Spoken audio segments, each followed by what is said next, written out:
Welcome back to Passionate About Music Education, a channel dedicated to you, the music educator. My name is Rachel, and today I'm going to share 3 concert mistakes I've made so you don't have to. Let's dive straight into this topic, and I'll start with tip number 1. Try to not make your concert too long. It's really easy as a music educator, and you've got lots of students who want to be involved, to try and squeeze in as many students as possible. But to be honest, our modern society of parents don't like to sit through those really long concerts, however good they are, and they kind of get itchy and can I have my child come out at the interval, and you'll have all these extra problems. I always try to make my concerts 45 minutes, interval 45 minutes. That was kind of my go-to for the big showcase concerts where perhaps I was had the concert band or the choir, maybe my B students or my A-level students performing, GCSE students, and some smaller chamber groups, and try to make sure it was 45 minutes. We'd always try and have an interval so people had a chance to get up and move around, perhaps get refreshments, and then come back in for 45 minutes. That means if you start at 7 o'clock with your concert, you're generally finished and out by 9 o'clock, which is a great on a school week, not just for the students, but also for you and the site team and everybody else involved in helping put on this concert. One of the challenges, of course, is that you want to put every student in. So this is where you think about maybe splitting up your concerts. So you can have your kind of big showcases at the Christmas and March and sort of June, however you do that in your school. But if you can't fit all your performers, particularly our beginner soloists, our beginner piano players, maybe some group composition that you want to showcase, this is where maybe you do some kind of informal recital or recital evening. This could be actually, maybe you can still have it at 7 o'clock if you want to have an evening event, or you can also have something like a tea time concert where maybe it's at 5 o'clock. It's very informal. Maybe you have it out of the school hall and in your music rooms if you've got big enough space. With those kind of concerts, I probably wouldn't have an interval. Again, it depends on how long you want it to go on for, and I'd be aiming for between 30 minutes and an hour. If you can't get every student in that hour, then do another concert, but don't try to make them too long.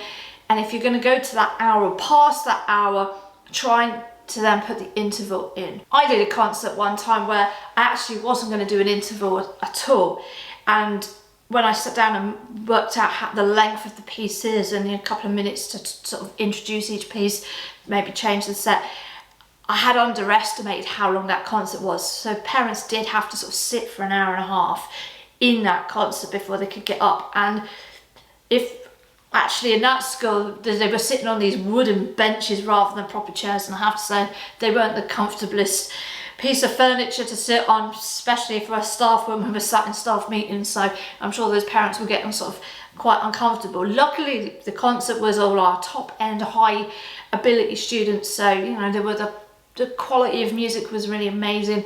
I was really grateful for the parent support, but I wouldn't do that again. Tip number 2 really leads on from the first one about the length of your concert. You can actually cram a lot into that hour and a half concert, those 2 45-minute sets, if you sort out the logistics and communication. One of the biggest challenges as a music educator, particularly if you're teaching full-time table, you're a band teacher, or you're a general music or choir, and you're rehearsing all the time, is your whole day is really focused on actually helping students get to the standard of performance. But we also need to consider the sort of logistics of the concert.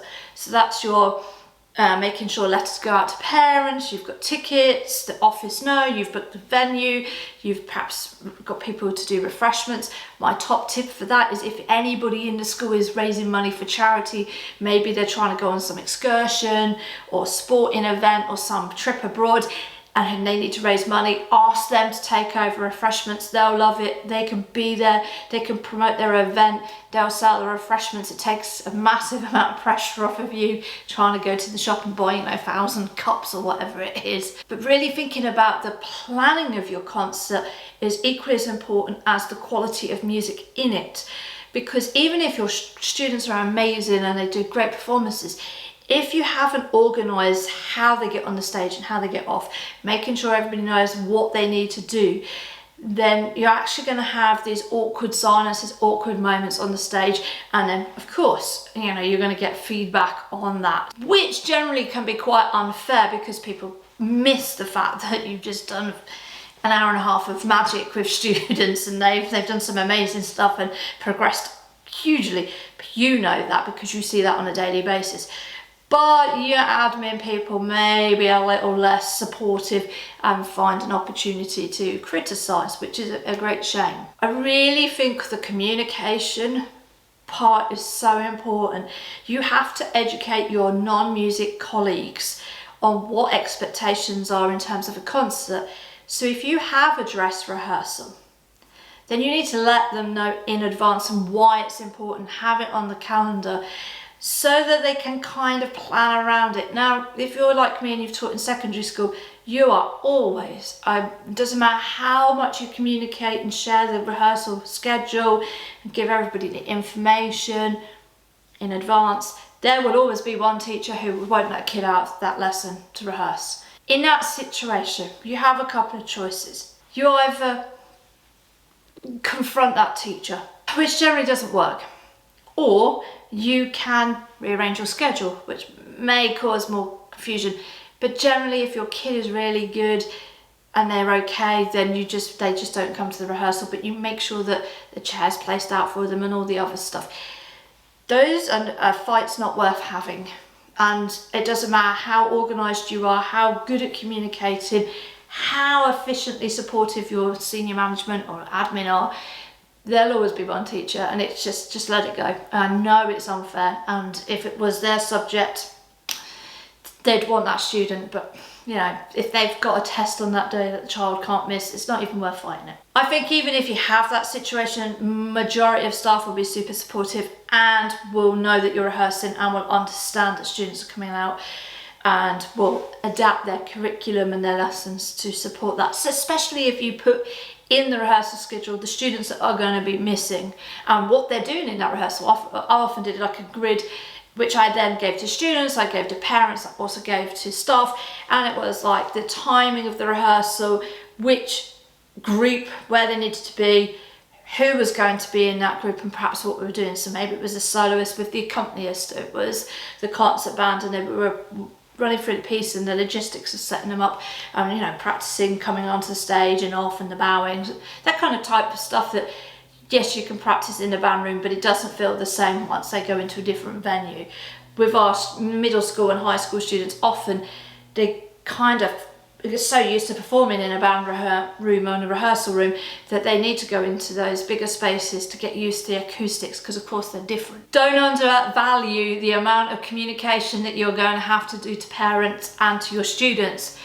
You can tell them in advance, you've got to keep sending that information out. I would create a spreadsheet and have all the parents' emails, and if you're in middle and high school, of course your students' emails, their school ones, because majority of schools now, the students have their own school email. Sending all that information out, putting it on the website, putting it in communication when you send out for tickets. So the more you communicate efficiently, effectively about your expectations, the less pushback you're going to get.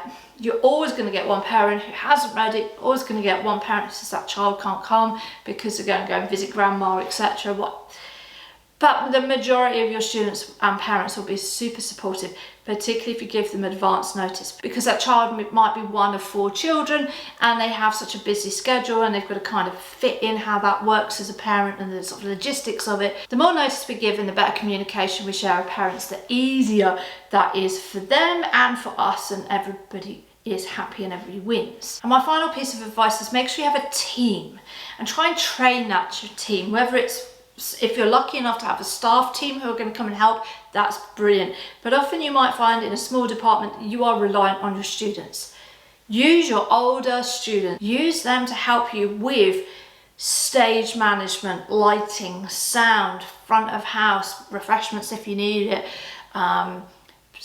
getting everybody into the rehearsal room, helping with tuning.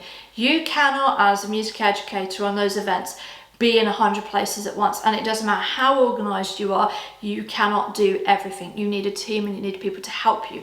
And your music students will be able to do that if you train them and trust them. And of course they're going to make mistakes, but each time they'll get more efficient at it. You'll get a really great core of students. They can use that then for, you know, their university applications or references or, you know, CAS or whatever it is that schools do. It's a great way for them to grow in maturity. I have over the years had some amazing students who have just literally run the show, and I've just been able to get up, conduct, introduce the items and be at the front whilst behind me logistically they're moving the set, which is fabulous because it cuts down the awkward silences, the awkward movement while people are watching set being changed.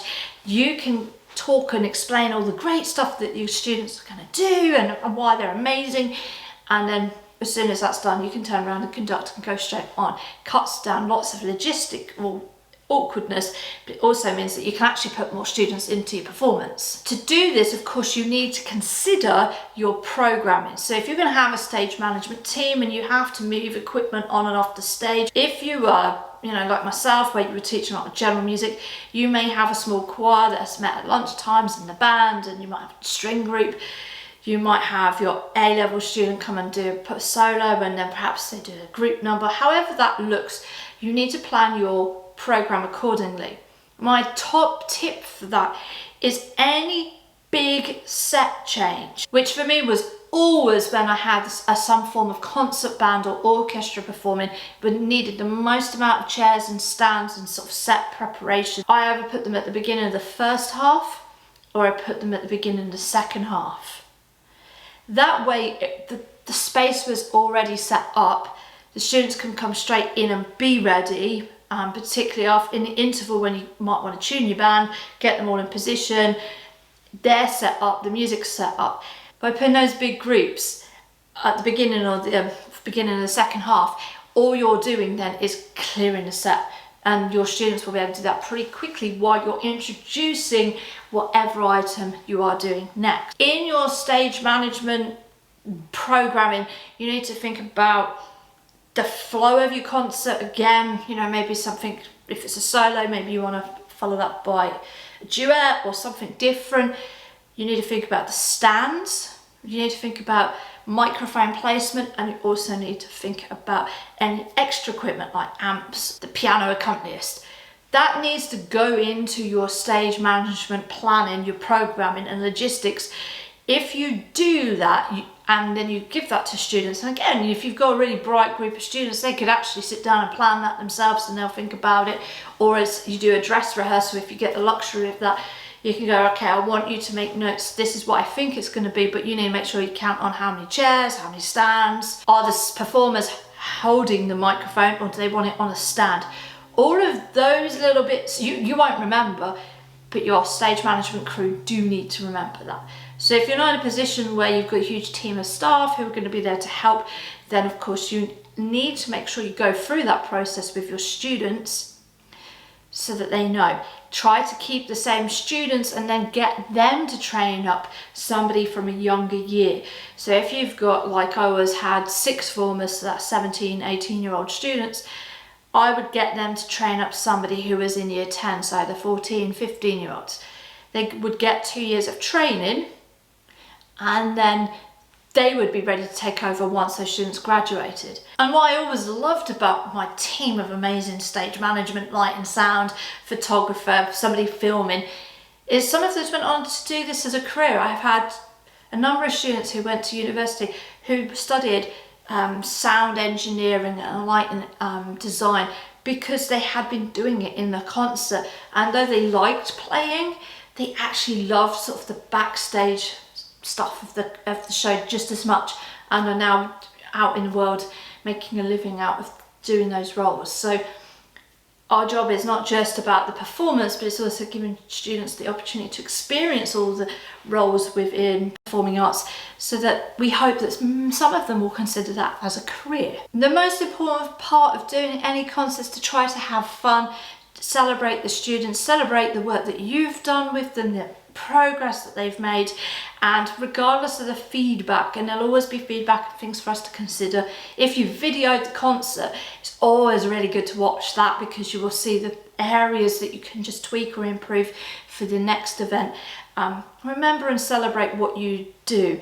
Make sure after the concert you have an opportunity to thank everybody, to share that with parents on a quick email and the students, and perhaps even share the recording, or get the students to come and watch their performance, because it's really good for them to see how well they did. So they're my 3 constant mistakes I've made over the years. I hope you helps you in planning so that you don't have to make them. If you have any great strategies you'd love to share, please drop them in the comments below. Or if you have any further questions, again, put them in the comments below and we'll make videos for you on that topic. I hope you found this video helpful. If you did, please let us know by subscribing to the channel, and stick around and watch the next videos that are coming up, because they'll be helpful.